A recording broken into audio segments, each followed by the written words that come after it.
My wife joked, $100 and a hamburger. He's yours. Our youngest neighbor smiled, handed over $1,000 and said, sold.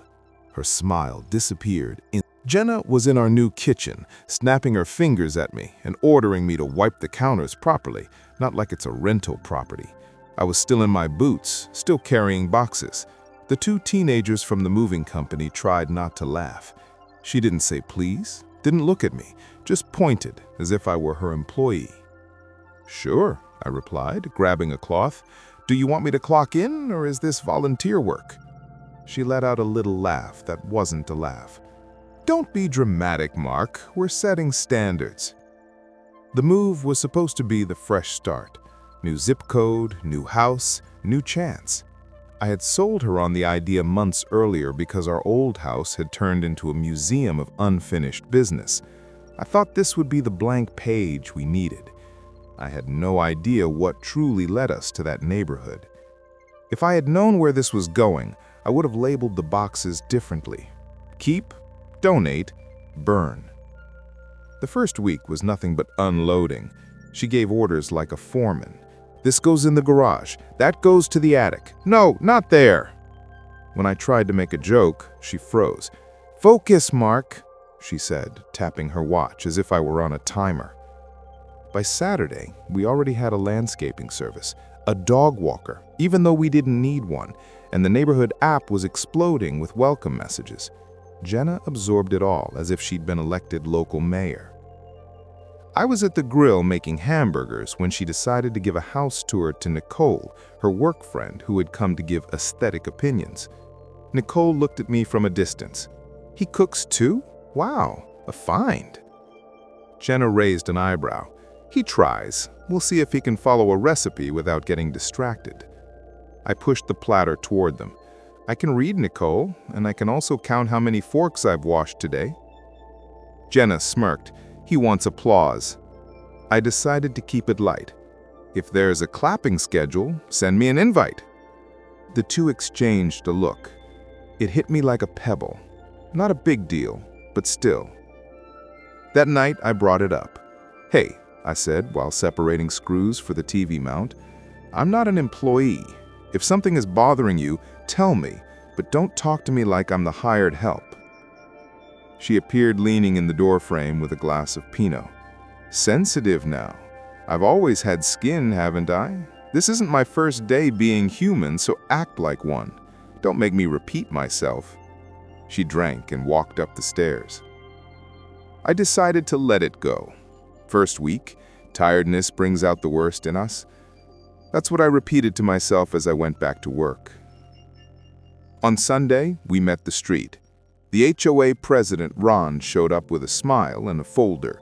Welcome to the cul-de-sac. Trash collection is Friday, no street parking after midnight, and we like our fences neat. Understood, I replied. Behind him was a thin guy in a navy blue polo shirt and a woman in a light dress. The guy extended his hand. I'm Chris. This is my wife, Tessa. We live across the street. Tessa waved.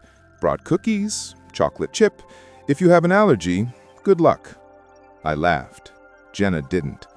She had already analyzed Chris's watch, then Tessa's shoes, doing invisible math. Nice to meet you, Jenna said. We need to schedule a dinner, compare contractors.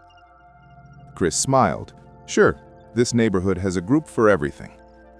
Tessa handed me the cookies and turned to Jenna. Anything, just shout.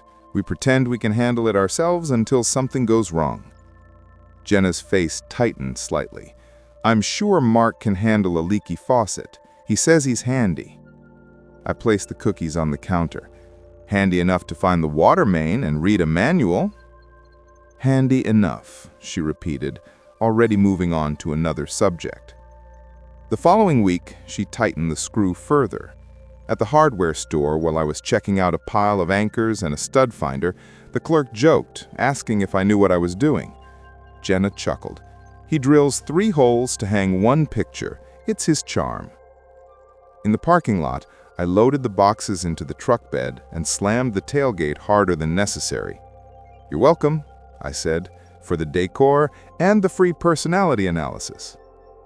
"Oh, relax," she said, buckling up. "People like to joke. They like respect more." She looked out the window. "Don't be so needy." Then I made a decision. That night, while she was on the neighborhood app, I created a shared spreadsheet and divided all the house chores, budgets, and deadlines into columns. No invisible work, no one-person fixer. I pushed the laptop toward her. "These are the jobs, these are the costs, this is the time. Choose what you want. I'll take care of my part. Sunday morning, we do a check-in, 30 minutes. If it goes over, we cut items." She blinked. "Are you serious? I'm organized. Surprise, right? This is controlling." "This is a boundary," I corrected. "I'm not available to be corrected all the time. This is the format." She stared at the screen as if it had insulted someone. Then she closed the laptop. "Okay," she said, "but let's have a big housewarming party. I want everyone to see the house." "Perfect. Just one rule," I said, leaning back in my chair. "No jokes at my expense. You want to make fun of me? Sign a waiver and bring a fire extinguisher." Her smile thinned. "Don't be ridiculous." "I'm not. I'm telling you my limit." She shrugged. "We'll see." And there was the password to the near future, a small promise wrapped in a shrug. The week before the party, she tried soft power. She came into the garage on Tuesday with a coffee and an apology that almost sounded true. "I was rude," she said, setting the cup on the workbench. "I know you're doing a lot." "Thank you." I acknowledged it with a nod. I stuck to the script. She continued, "You don't need to grill anything." And she added, "I asked Nicole to take it easy. She can be a bit much." "That helps," I replied, "and on Sunday we have the 30-minute check-in. It's non-negotiable." "Ah," she sighed. "Fine. And this is silly, but wear the gray shirt I bought you. You look good in it." A small olive branch, but it existed. On Friday night, the block came alive. Cars in the street, laughter echoing off the brick, patio lights doing their job. I carried trays while Jenna glided through the rooms narrating renovations like a tour guide. "Crown mooding is the next step," she told the group, "and a built-in cabinet for his tools to stop cluttering my garage." A few people laughed. I set the dips on the table and let it go. Tessa arrived in jeans and a light shirt, high ponytail, with a lightness that contrasted with Jenna's rigidity. "The house is beautiful," she said, handing me a beer. "Smells like new money and old walls." "I need to put that on the front plaque," I replied. "Glad you came." Chris followed right behind, hugged Jenna. An innocent hug, a second longer than necessary. Or maybe I was counting seconds because I was already irritated. He and Jenna exchanged a look that I couldn't decipher. I filed it away. By 10 p.m., the house was warm and lively. I talked to Ron about fences, a teacher about the school district, a paramedic about response time. Then Jenna gathered everyone near the kitchen island, raised her glass, and tapped it with a spoon. "Attention," she called, smiling big. "As host, I have a special offer. Limited time, neighbors only." I put a plate on the counter and listened. I had already stated my limit. This would be her test. "I'm giving up my husband for $500 and a hamburger. Any takers?" The room laughed. It wasn't a friendly laugh. It had edges. Some people looked at me, trying to gauge my reaction. I leaned my hand on the island, breathed, and reached for a bottle opener. If I replied, I'd blow up the party. My mind was already calculating the next step. Before I could say anything, Tessa stepped forward from the end of the island, pulled a stack of thin bills from her wallet as if she'd been waiting for the scene, and placed them next to Jenna's glass. "I'll take him," she said, without expression. Silence. Jenna's smile froze. She looked at Tessa, then at me. Tessa let the pause stretch, then smiled and shook her head. "You guys should have seen your faces." This time, a few people let out real, tension-breaking laughs. Jenna forced a chuckle and toasted someone, but didn't look at me. I pushed the money back toward Tessa. "That's for your groceries," I said dryly. "You'll need it when Ron starts fining you for the fence." Ron raised his can.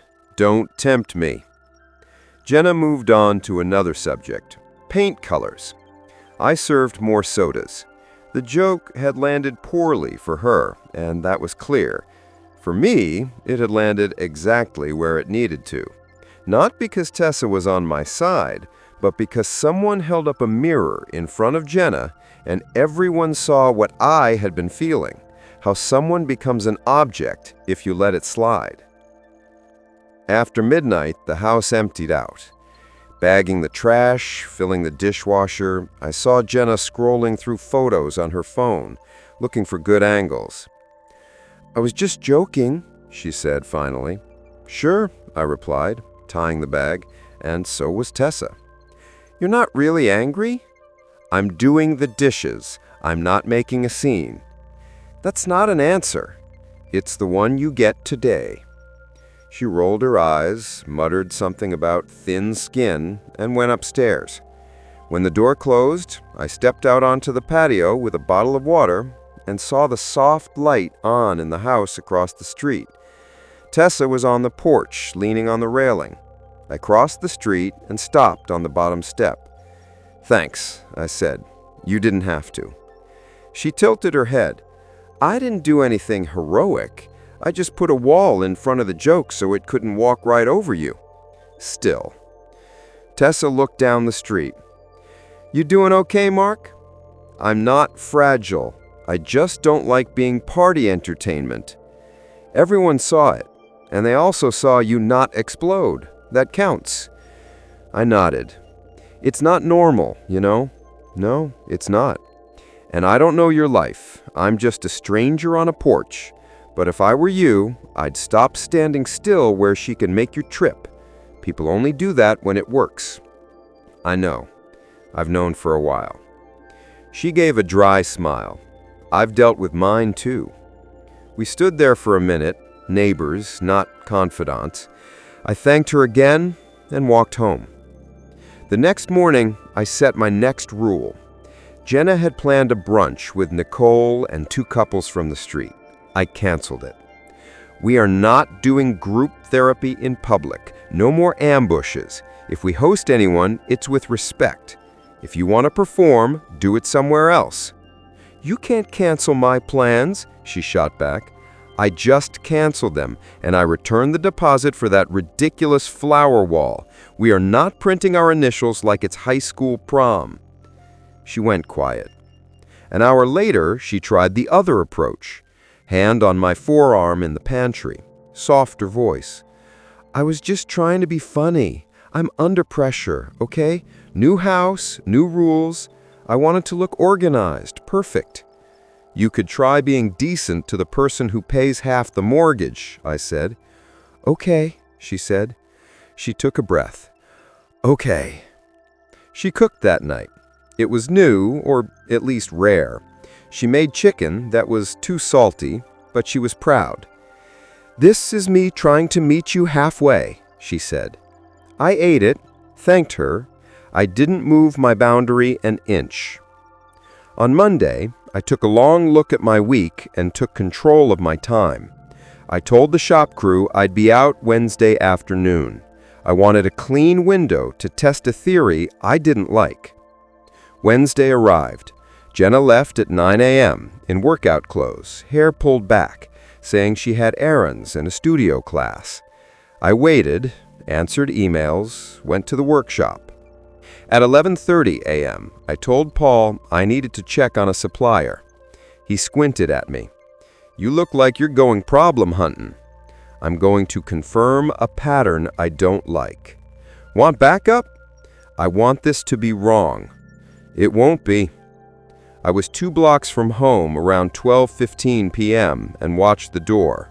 At 12:30 p.m., Jenna drove out and I followed her. Her car stopped at a restaurant on the edge of town with outdoor seating and too much glass. Chris was there. He hugged her at the door. 2 seconds too long this time. Or maybe I was counting because I was already angry. They went inside. I took a table across the street at a diner. I didn't eat. When they left, they held hands like people who have done this hundreds of times. They walked to a car I didn't recognize and drove toward a place behind a cheap furniture store.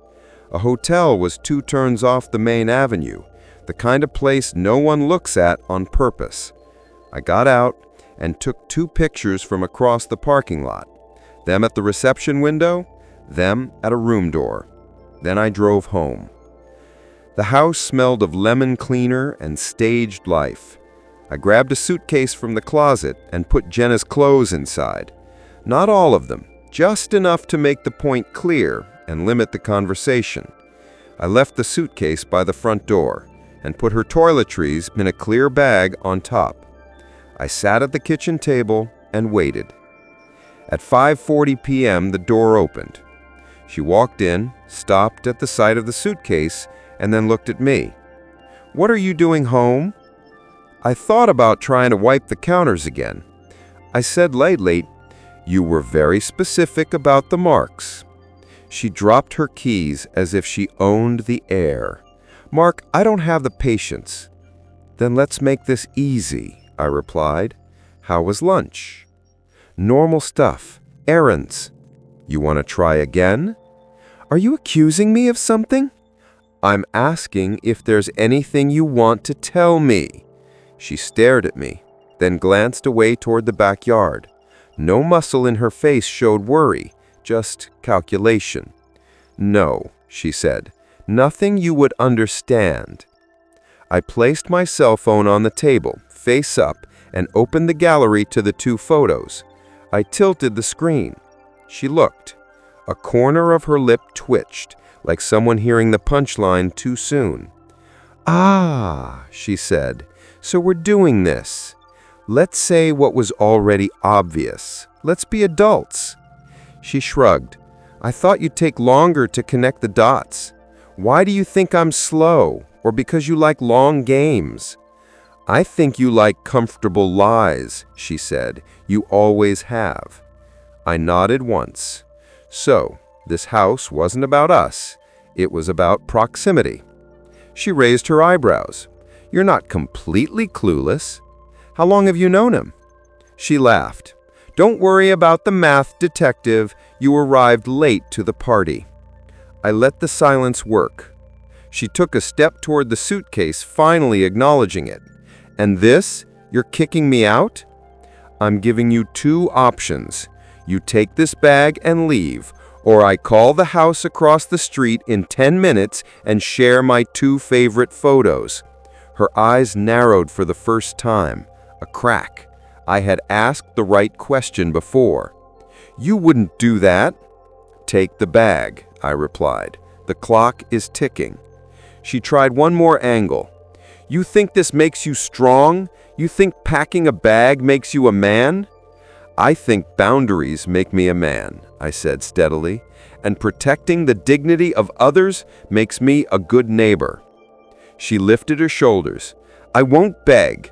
"Great," I replied. "Me neither." She grabbed the suitcase, holding the handle as if it offended her, and walked out. The door closed heavily. She didn't go to the house across the street. She just got into the car and drove away. I texted Paul. "I'll be out tomorrow morning. Emergencies only." He sent a thumbs up and a, "You okay?" I replied, "Better than yesterday." I slept in the guest room with the door locked, not because of fear, but order. The morning light was clean. At 9 a.m., I watched the house across the street. Tessa went out for a run, came back with a coffee, and went inside. No car in her garage but hers. I waited 30 minutes. Then I went over and rang the bell. She opened it, saw me, and her face told me she knew something, but not what. "Got a minute?" I asked. She stepped aside. "If it's about the fences, I'm not trimming anything today." "It's not about plants," I replied. "It's about respect." She led me to the kitchen. "Chris is at work," she said. "What is it?" I showed her the photos without a speech, just images. Her hand went to the back of the chair.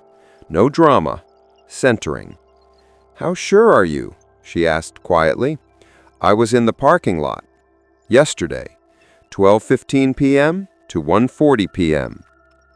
She looked at me, then the window, then back. "And Jenna?" "She packed her things. She's gone." She took a deep breath. "Okay. I'm not here to cause a scene," I said. "I'm here because you called out a joke last week that needed calling out, and you did it in a way that saved me and embarrassed the right person." "I respect that. You deserve the same," she said. She sighed.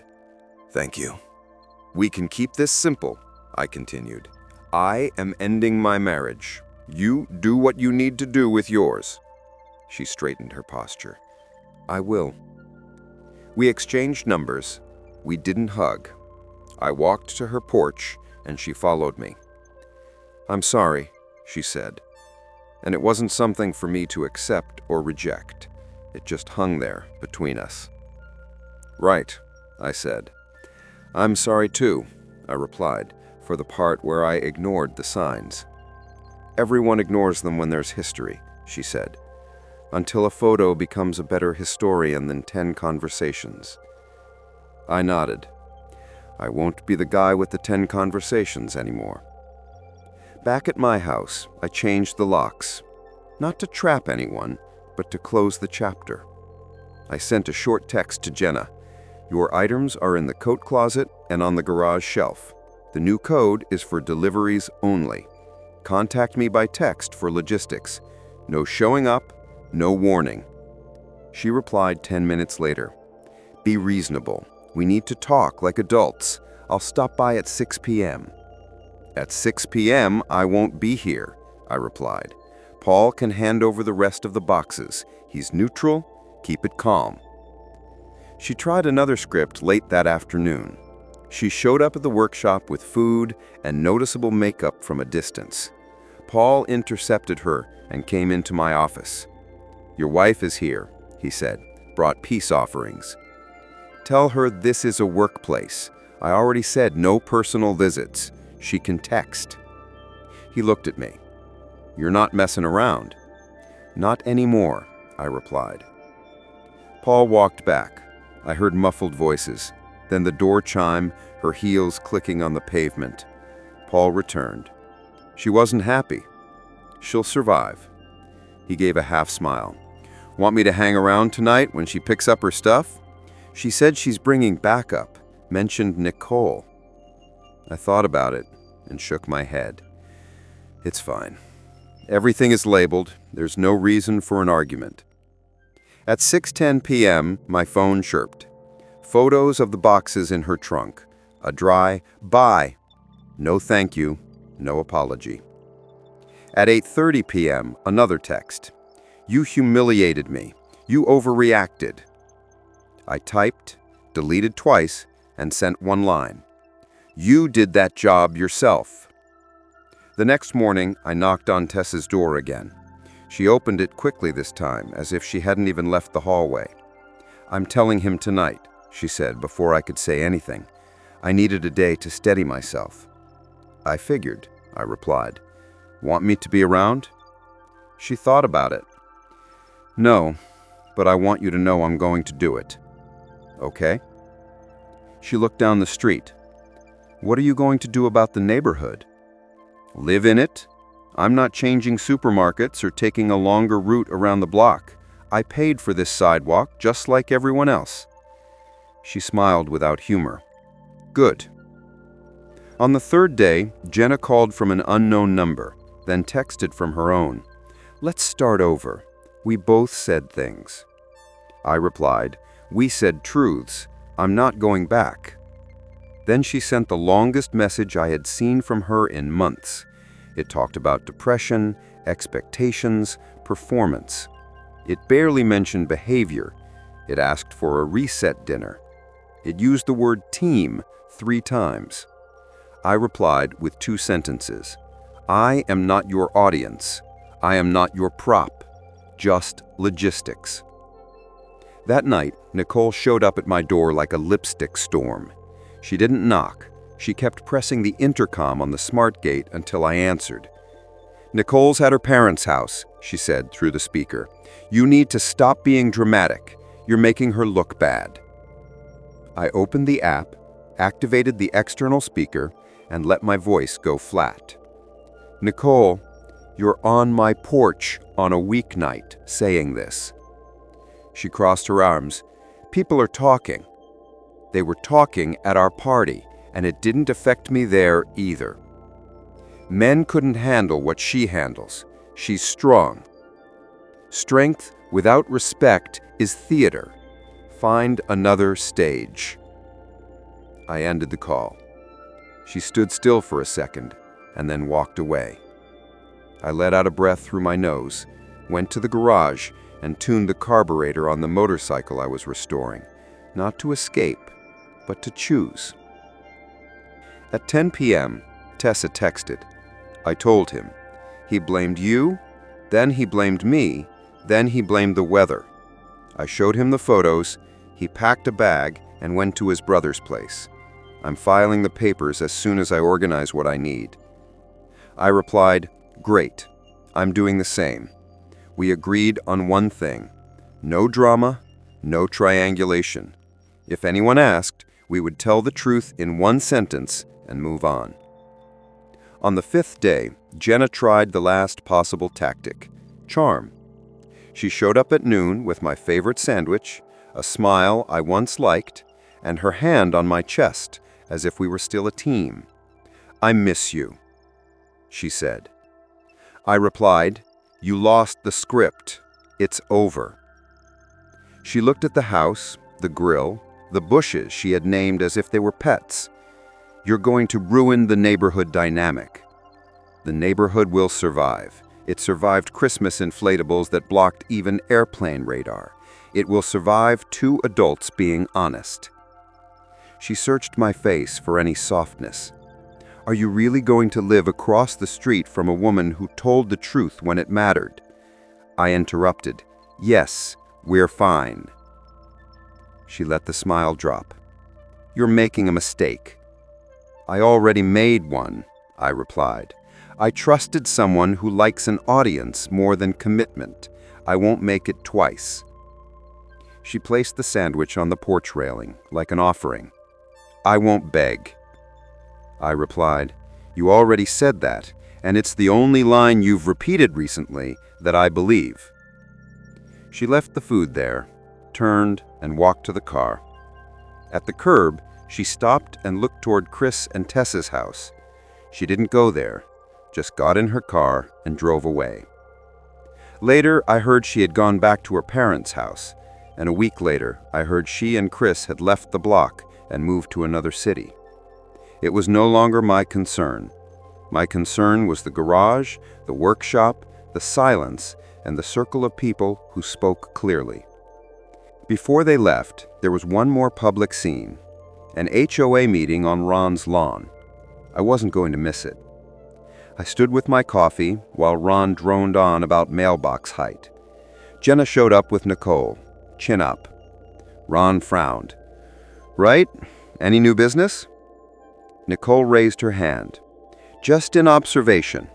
This community values image. We should all be careful what we put on display." I agree. I didn't even look at them. Like selling one's spouse for a sandwich inside your own kitchen. A murmur went through the folding chairs. Ron tapped his clipboard. "Right, mailboxes." People laughed just enough to close the subject. After the meeting, I walked home slowly. Tessa caught up to me. "You okay?" she asked. "Steady. And you?" She shrugged. "Not my favorite month, but clarity helps." It really does. We didn't menger. We each went to our respective houses like adults with lawns to mow and sinks to fix. The following weeks were clean and practical. I redirected automatic payments, separated the joint account, and changed my morning routine. I started working out at 6 a.m. with my neighbor Ed, 2 doors down, a retired firefighter who hates standing still. Between sets, he grumbled. "Heard some things? You're handling everything in silence." Noise doesn't fix anything, I replied. Truth does, he said, racking the bar. You did right. At the workshop, Paul saw me on a Thursday, slid a coffee across the counter, and said, You look lighter. I'm precise, I replied. He smiled. Big difference. Precision pays. Tessa and I had a rule. We were neighbors, not a rebound cliché. We waved, exchanged Amazon packages that landed on the wrong porch, and once helped Ron hold down his grill cover during a gust of wind. One Saturday afternoon, we ended up talking while our trash cans were lined up on the sidewalk. Are you managing with the meals? She asked, looking toward my house. Cooking for one person is a math problem, I said. That's all I do with eggs and the skillet, and the deli on the corner. She laughed. Classic. We didn't go beyond that. No hand-holding, no long texts, no late-night confessions on the porch. We kept the line clean and bright. Two people who had been humiliated weren't going to fix it by creating another mess. Jenna sent one more text. I'm coming by to pick up the rest of my things. I replied that Paul would be there Saturday at 10 a.m. Okay, she sent. She showed up with her father. He didn't look at me. He kept his eyes on the boxes and the ground. When they finished, she stood at the door, looking into the living room she had decorated like a magazine. This could have been different, she said. Could it? I replied. If respect had shown up. She waited for me to give her some beautiful memory to take. I didn't. Take care, Mark, she said. You too. She closed the door slowly, almost gently, as if that would rewrite the noise she made when the cameras were pointed at her. I went back to my life. The house became mine in small, satisfying details. I put my workbench where the flower wall would have been. I swapped out the fancy, weak dining room lights for something that actually let you see what you were eating. I removed the shared spreadsheet from the laptop. I didn't need permission to manage my own time anymore. On Sundays, I did my own 30-minute check-in from the patio table. Projects, bills, weekly agenda. It took 20 minutes. Funny how everything moves faster when one person isn't pretending to be busy. Work improved. I got a city contract to handle a fleet of service vans. Paul said it was because I looked uncluttered. He wasn't wrong. I could look the client in the eye and truly mean what I said. The language of a man who has nothing left to hide and no desire to perform. I bought a used pickup truck I'd wanted for years and parked it in my garage without asking anyone how it looked from the street. Ed came over with a tape measure and we installed a hitch in under an hour. Afterward, we drank water as if we'd run a marathon. He said I looked 10 years younger. I said I'd settle for 10 pounds lighter, and we called it even. Tessa's life settled down too. I saw her sister visiting more often. I saw her walking with a brunette neighbor from around the corner who made gentle jokes. Once Tessa knocked on my door to borrow a stud finder. I handed it over, and she smiled. I won't drill 3 holes. I never did. But go on, reclaim your lost honor. She returned it the next day with cookies again. I ate one on the porch and realized I like my porch now. It's mine. The months passed. People forgot the party. They never forget the feeling the party gave them. The neighborhood adjusted. New people moved in 2 houses down with screaming twins. Ron fined someone for a mailbox violation and then got fined himself because the woman was an administrative assistant with a clipboard. Jenna and Chris sold their house and moved. I heard it secondhand and had no interest beyond that. My life had returned to the right size. There was no hole to fill, just space to use. One evening, Tessa and I both took out the garbage bins at the same time. It was early fall, crisp air. None of the season change dramatization, just a mild transition. We survived, she said, as if presenting a medal. We did more than that. We set a standard. Do you think they understood? She asked. It doesn't matter, I said. We did. We stood there for a minute, listening to a baseball game coming from someone's open window. Then she lightly tapped the lid of the bin. "Thank you for that night. At the party. You didn't humiliate her back. You could have." "I'm not in the business of trading barbs," I replied. "I prefer fully paid invoices." She nodded. "I guess we're even." "I'd say so." We went inside our homes. That's the story. I moved for love and got the map to someone else's schedule. She needed proximity and image. I needed respect. Only one of those needs is negotiable, and it wasn't mine. The last thing Jenna heard from me, face to face, was simple. She stood in the doorway that final day, waiting for one last opening to pull me into a scene. "Anything else?" she asked. I grabbed my keys from the hook, looked past her toward the street I wasn't leaving, and shook my head. I didn't reply. The show was over. Reddit comment of the day. In the end, she lost the house, the neighborhood, the lover, and the audience.